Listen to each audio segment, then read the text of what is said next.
Hi everyone, I'm Shelly and you're watching There's No Place Like Home. I'm back with another Question the Narrative video, and today's video is called, After That, He Must Be Released for a Little While. And that, of course, is from Revelation 20, verse 3.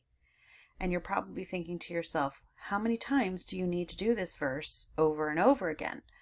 Well, I'm going to take a little bit of a different angle, because today I'm going to focus on the word must, that I think far too many people gloss over, because it doesn't say after that he will be released for a little while. It says after that he must be released for a little while. That must really makes a huge difference in the context of the verse.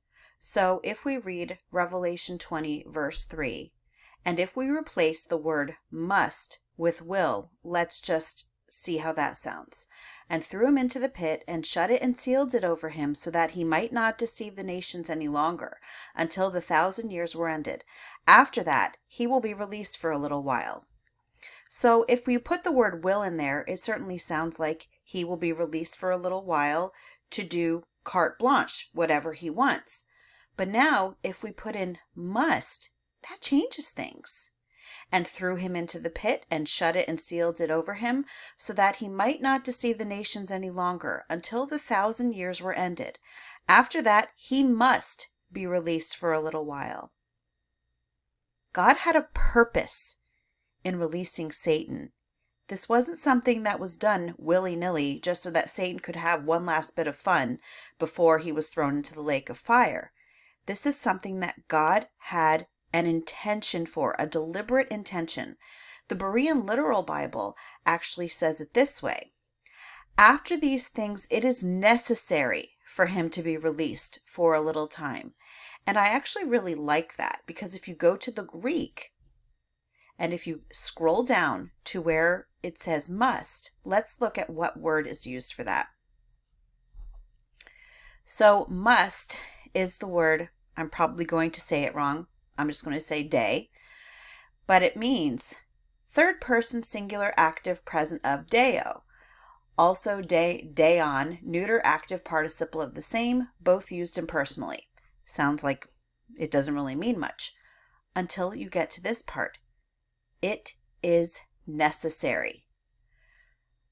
So not only will Satan be released for a little while, or if we're looking at past tense, was he released for a little while? It is necessary. It was necessary for him to be released for a little while.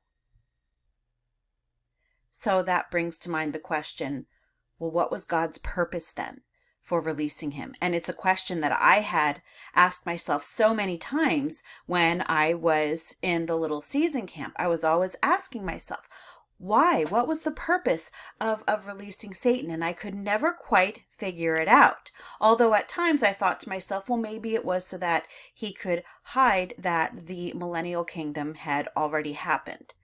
But if you're thinking of why God would want that to happen, that has you scratching your head just a bit. Whatever the purpose is that God had, you have to realize that in his omniscience, God knew exactly what Satan was going to do upon his release, and he was going to use what Satan wanted to do for his purpose, for God's purpose.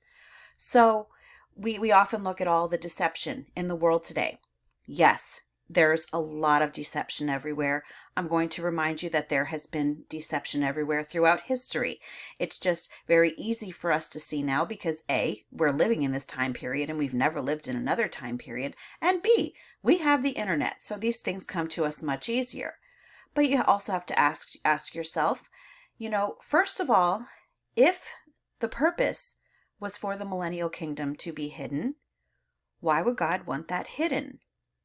And in fact, if Satan wanted the millennial kingdom hidden, which certainly would make more sense, but if God is the one behind his release and there was a purpose for it, why? And if we are in the middle of Satan's little season right now, and if the whole purpose was to hide the physical millennial kingdom that already happened, well, why is that theory exploding so much in popularity. You would think that Satan, were he in charge right now, would be putting a lid on that, so to speak. But the movement has exponentially grown. So another thing that you might be asking is, well, what about all the other deception? I don't know. If you ask me, I don't think that God's purpose in releasing Satan was to, kick off Drag Queen Story Hour. And I don't think that it was, his intent and purpose to do things like putting biological males into women's sports. Yes, there's deception. There's so many weird things going on in the world today. But all of the things that are going on in the world, why would God have something to do with those things? So Revelation 20 verse 3, and I've done this in other videos too, but I'm going to in this one also. It tells us why Satan was bound in the first place. It says so that he might not deceive the nations any longer. So we have a reason at least for why he was bound. So don't you think that if he must be released for a little while, that it might have something to do with why he was bound in the first place? It is my opinion that what was meant by being bound so he could not deceive the nations any longer was that Satan was bound so that the gospel could be spread to all nations. And indeed, in Matthew 24:14, we understand how important this is.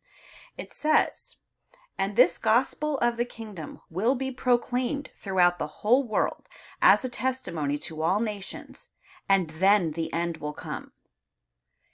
The gospel being proclaimed to all the nations was so important, and that had to happen before all prophecy could be fulfilled.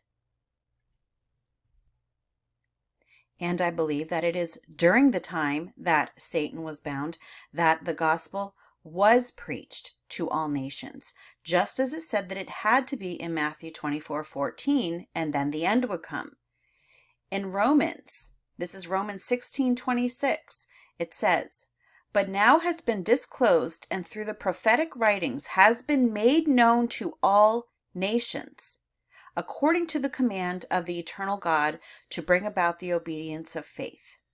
So let's read the context here, because this specifically tells us that they're talking about the gospel. "Now to him who is able to strengthen you by my gospel and by the proclamation of Jesus Christ, according to the revelation of the mystery concealed for ages past, but now revealed and made known through the writings of the prophets by the command of the eternal God, in order to lead all nations to the obedience that comes from faith." So from this one verse, we are told that the gospel has been made known to all nations. But is that the only one? No. That's not the only one. We also have Colossians 1:23, and that tells us, "If indeed you continue in the faith, stable and steadfast, not shifting from the hope of the gospel that you heard, which has been proclaimed in all creation under heaven, and of which I, Paul, became a minister." So Colossians 1:23 also tells us that the gospel has been preached in all creation under heaven. And as if that's not enough, we also have Colossians 1 verses 5 through 6. "Because of the hope laid up for you in heaven, of this you have heard before in the word of the truth, the gospel, which has come to you, as indeed in the whole world it is bearing fruit and increasing, as it also does among you, since the day you heard it and understood the grace of God in truth." So if we believe what the Bible says, the gospel has been preached to all the nations. And let's not forget that when you are reading the Bible through the eyes of the people who wrote it and the intended audience, the world to them was the known world, which was the Roman Empire. So now the gospel has been preached throughout all the world. And as in Matthew 24, it tells us, "And then the end will come." I believe that that is exactly what happened. And now we are getting to the part of Satan's release and the purpose. So if we go back to Revelation 12:12, it says, Therefore rejoice, O heavens, and you who dwell in them. But woe to you, O earth and sea, for the devil has come down to you in great wrath, because he knows that his time is short. So a few things that I want to point out. First of all, Revelation 12 is thought by many, many, many people to be a parallel chapter to Revelation 20. So that's one thing to point out. The next thing to point out is the word short. He knows his time is short. So if we go to Greek, and if it's telling us, this parallel passage to Revelation 20 is telling us that he knows his time is short, what does short mean? It's the word olegon. It means puny. It doesn't just mean short, it means puny. Okay? And I think that's an important distinction to make. I also want to point out, and this is something that maybe for a future video, but I think it's worth talking about here, where it says, but woe to you, O earth and sea. Earth is often what was called the land of Israel, and the sea was symbolic of the Gentiles. So woe to you, Israel and the Gentiles. And namely in this part, some people believe that it was Rome, but the sea would be the Gentiles. So Satan is released, and what is the first thing that he starts doing upon his release?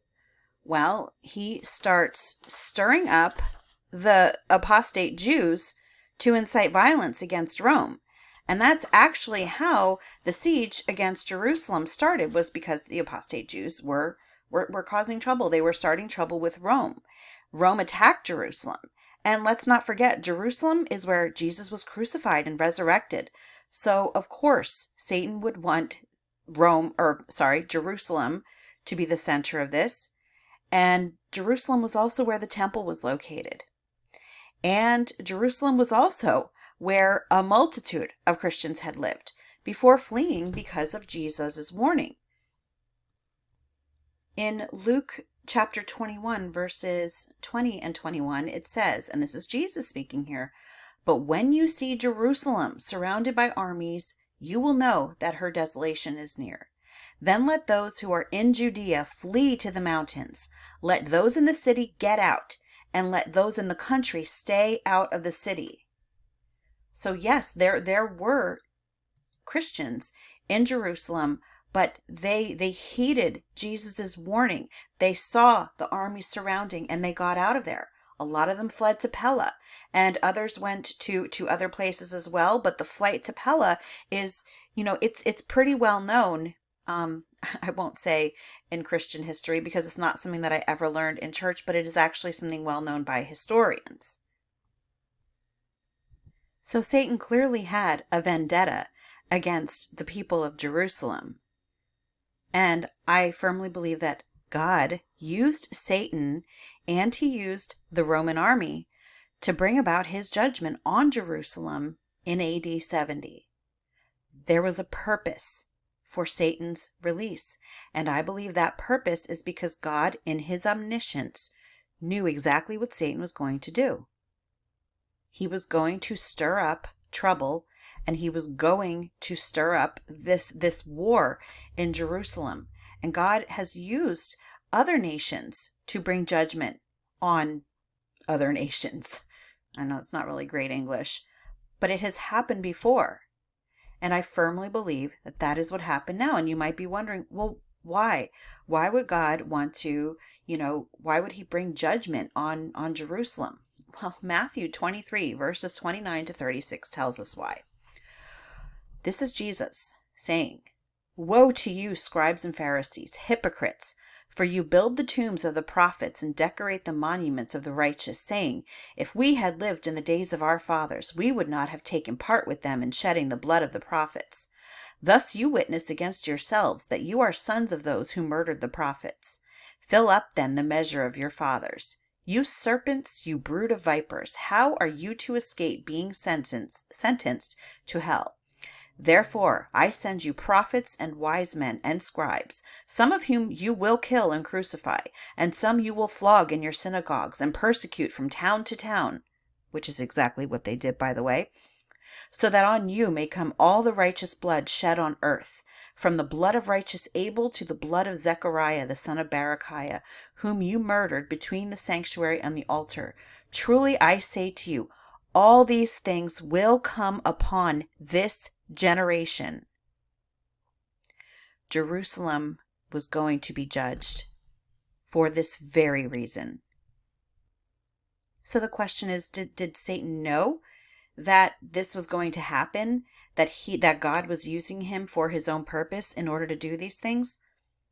I can't say for sure, but it is my belief that he likely did not know that God was going to use him for his purpose, because again, Satan wasn't omniscient. God is omniscient. God used Satan as a catalyst for our salvation through the cross and the resurrection. Satan stirred that up. He thought that he was victorious when Jesus was crucified, but God used him all along. I think that it is extremely fitting that just as God used Satan, I would say again, without his knowledge, as a catalyst for our salvation, he also used Satan to bring everything to completion. Because God is sovereign, God is omniscient, and he always wins. That's all that I have for you today. If you like this video, give it a thumbs up. If you haven't subscribed and would like to hear more of what I have to say, I would love if you would do that. If you have any questions or comments, you can leave one down below. And if you like my work and would like to support my channel, I will leave a link in the description for my channel membership, or you can just click on it right on my channel page. And I hope you have a great day.